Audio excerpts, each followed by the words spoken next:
Hello, all.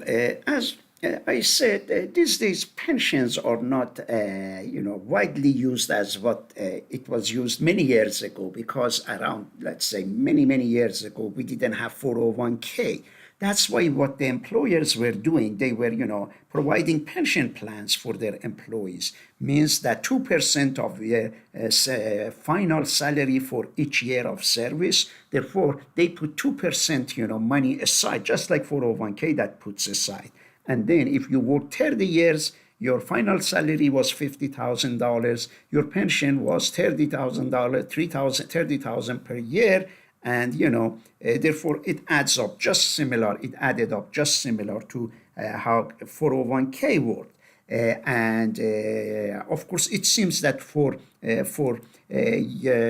pensions, it seems that just the salary was put aside by the employer. Most likely, they didn't deduct anything from your salary, as that means you didn't most likely contribute from your salary as you do in the case of 401k. Well, one thing about the case of 401k also is that it's tax deductible usually when you are contributing to your 401k traditional.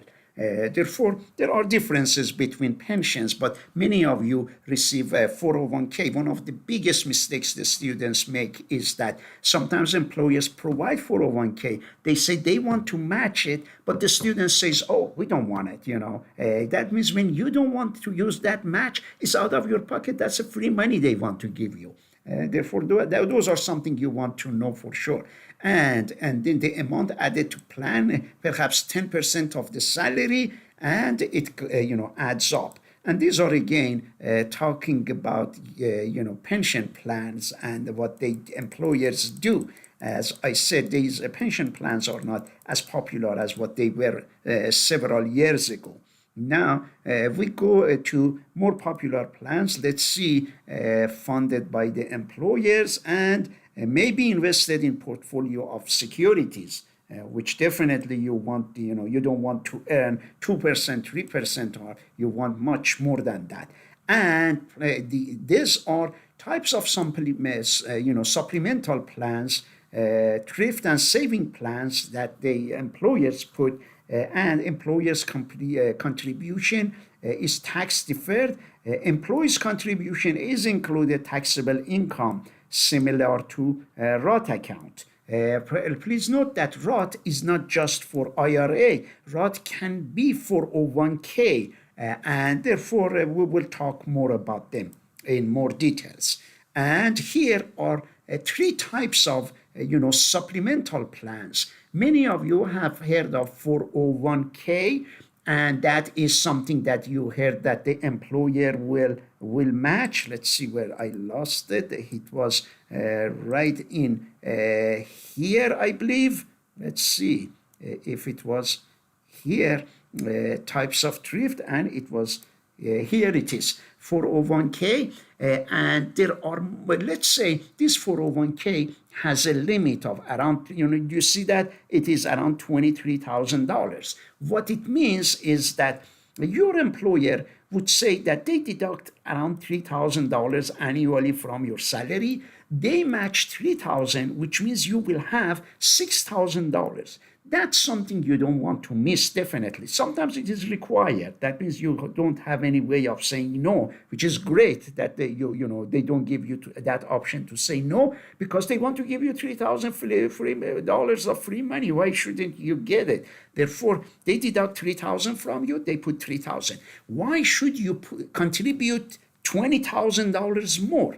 The reason to it is that this 20 extra $1,000 you want to contribute more, if you can afford. Of course, many students in this area cannot afford, is because you don't pay taxes on that $20,000, which is great, because if you do not contribute that $20,000, most likely $1,500, $2,000 of it goes for the, more than $2,000. If you are a tax bracket of 15%, let's say, or 20%, 20% of $20,000 20,000 is $4,000 of that money goes to the, federal government. State wants $5,000 of it, which means your 20,000, then you end up getting only 15,000 because 20,000, you could put it in your 401k and not to give that $5,000 for 40 years. That $5,000 stays in your account, and if you could invest the money, now you have 15,000 of your own, $5,000 of taxpayers' money that you didn't give to the government because you were smart. You put it in your 401k.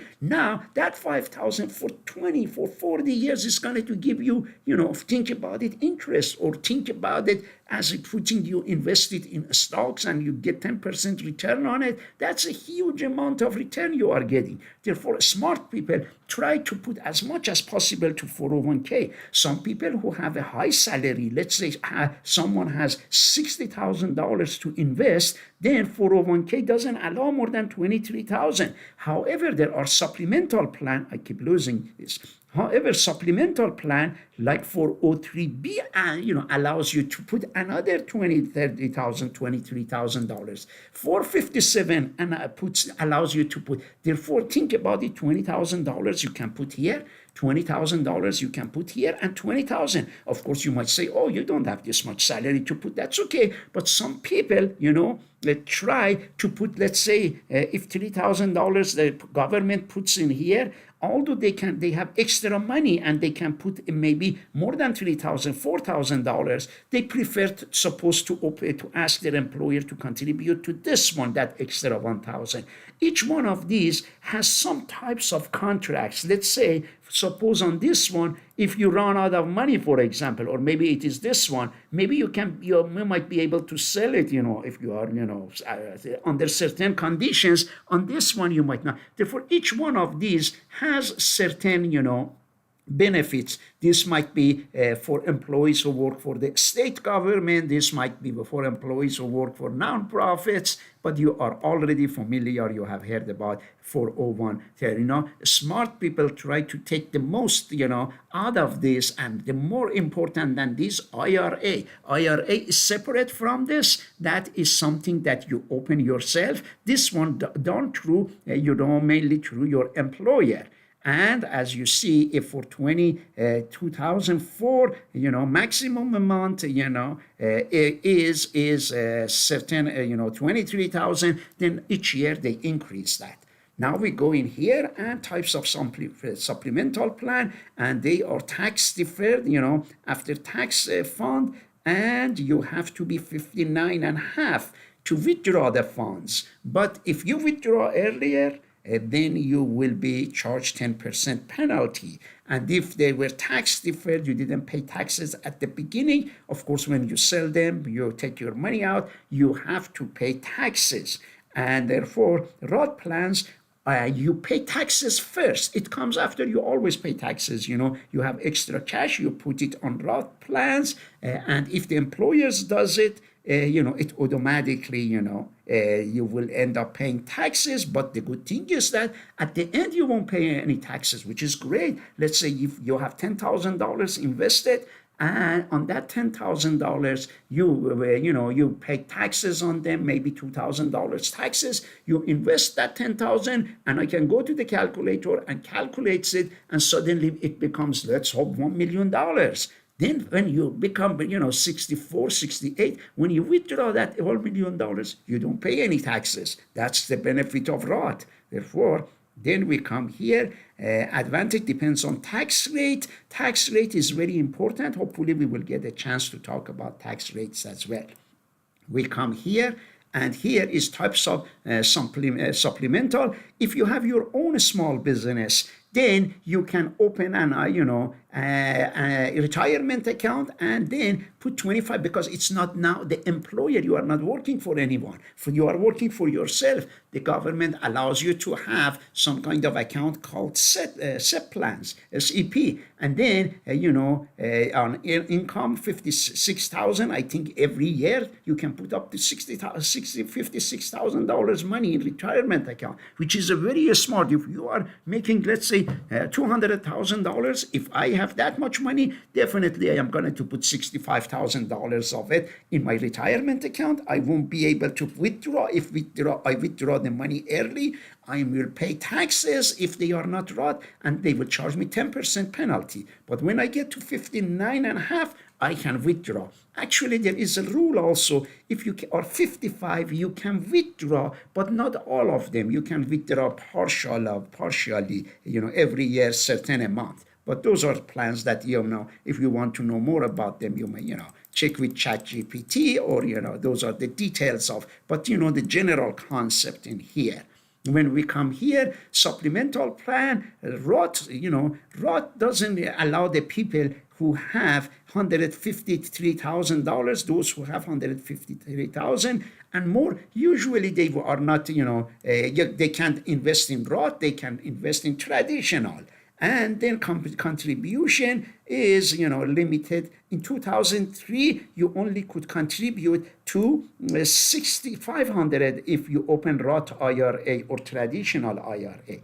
In 2004, it became, $7,000. And if you are 50 and older, the government allows you even to add $1,000 to this $6,500. This year, it is $8,000 to $2,500 for someone who is over 50. They can invest $8,000 in traditional or Roth IRA. If they are less than 50, then they can invest $7,000. Strongly, I recommend know about these things, because significant amount of money can be made, by investing, by opening these accounts. And we want you to know about, these accounts. We go in here, annuities. These are great. We already talked about it. And there are different types of annuities. And some people like them, some don't. Some elderlies like them very much. As I said, if I am getting $2,000 from my retirement Social Security, it is not enough. I can put my $100,000 in the saving account and get 1% interest on it, which is not that much. I can talk to an insurance company, give my money to them, and tell them to pay me until the end of my life, as long as I am alive. If I pay them $200,000, they might give me, $1,500 until I, as long as I am alive. For me, it's a guaranteed. I know that I have $2,000 from, Social Security, $1,500 from there. Therefore, but you have to know these annuities have some conditions. Let's say what happens if I give them $200,000 and I die next year? What can happen to this $200,000? Can my children, if I have any children, any child, can I, that money can go to them or not? Therefore, you have to understand the different types of annuities, classifications of annuities. And there are, the more you know about this, the better it is. Some of them, how they are taxed, taxability, qualified and non-qualified annuities, fixed and variable. Do you remember I said that if I give $200,000, they give me $1,500, for the rest of my life? Is there any way that instead of fixed, that's called fixed?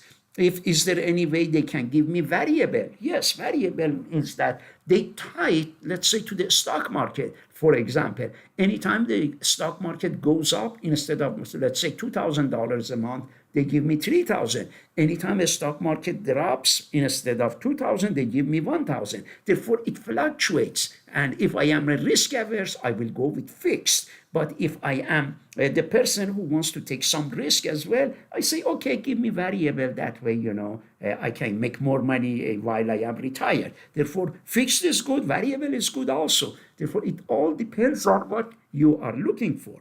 Therefore, there are some annuities known as pure life annuity. Pure life means they pay for the rest of my life. Or they have certain period. I might give them 100,000 and I might tell the bank, the pension fund, I don't need for the rest of my life. Please give me, instead of 1,000 for the next 10 years, give me $3,000. They may say, okay, why should I do that? Is because maybe I am 60 And I know that my Social Security, I will wait until 70, that I will get a lot of money from Social Security. I need money to live from now that I am 60 until 70. Therefore, I go to the bank and say, I give you $100,000. Please give me $3,000 a year for the next, 10 years. And, maybe more than 3,000, of course, you have to, they won't give me 3,000 a year if I give them 100,000 for 10 years. Why they won't? Because if they get a month, I say, 3,000 a month is $36,000 a year. That means on 3 years, they will pay off, they will pay all the $100,000 back to me. If I give them 100,000, most likely they will come and say, okay, they are going to give me $1,300 every month, because they have some numbers to calculate to make sure they are not losing. The benefit of it is because instead of putting in the bank and I get 2% on that $100,000, I give it to, annuity, and then that organization will give me back most likely more than, 5%. But I have to know that in the annuity, usually you don't get your $100,000 back. You have to calculate it in such a way to make sure you are benefiting. After the end of the annuity, your 100,000 will be zero. While if you put it in bank, you will, your $100,000 after 10 years will be at its place. Your question would be, why should you buy an annuity? It's because all of the $100,000 disappears, but the bank, that banker, that pension fund will pay it back to me in installments, instead of, giving me, if you put your money, 100,000 in the bank, you won't be able to get every month $1,200. Every month you will get maybe $10, $15. That's the difference. Therefore, there are annuities. This red one, it says immediate annuity. Let's say I am 65 and I say I immediately need the 100,000 to start giving me my, payment. Or I can say wait until I become 70, from 70 until the end of my life. Therefore, you have to see which one of these, would fit your, would fit better. As a young person also, you can have annuity as well. And therefore, the more you know about these things, you already saw the calculator. And that calculator explains more about annuity. And looks like there are 2 more PowerPoint slides. Annuity characteristic, single premium or installments, okay? As you know, installments come, in installments or one single payment. Distribution normally defer to bring at retirement. Usually retired people like, annuity. In fact, I got one annuity from my employer, and I feel very relaxed because of having that annuity. Of course, I didn't put everything in annuity, but I know that, anything happens, I lose my job, I get fired, anything happens to me, right away I go to the, place that my annuity is there with my employer retirement fund, which is called TIAA, one of the most, reliable financial, organizations, and the money, is sitting there. If I, I decide I get fired today, I can go and they say, okay, start giving me my annuity. Therefore, I am not worried about anything. If the economy crashes, or if suddenly the Social Security organizations go bankrupt, federal government goes bankrupt, my hope is that I can live on that annuity, at least pay my rent or something. And I can say that it can begin immediately, or they can wait until I become 70. For now, I don't, I have left it there. And maybe for life, for a certain time, means that pay me for the rest of my life, or pay me in the next 10 years, finish it up for 10 years. And may have contractual fixed return or be invested. We talked about this one. We said that, it can be $1,200 a month, or tied to maybe a stock market. And then maybe combined with life insurance benefits. And we go to this slide. I think this is the last slide. Useful risk averse for retirees. As I said, it is, good for the retirees. May take defined contribution amounts, fixed annuity retirement to provide, stable income. But one problem they might have, this fixed annuity, is that, let's say I am 60 and they pay me $1,000 a month for the rest of my life. I know that I have $1,000 a month.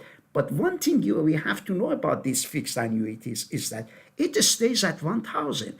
30 years from now, 1,000 is not that much of a money. Today is a lot of money, but therefore it loses its power because of inflation problem, which is okay. Some people might say that's fine. Let them give 1,000 for the rest of my life. Therefore, these are things that you have to know. You have to understand the concept, the contracts, and how they are being paid, and make sure that you don't run into problem. And transaction costs are high. Commission at purchase plus annual fees to continue. You have to make sure that a place where it sells the annuity is not taking advantage of you.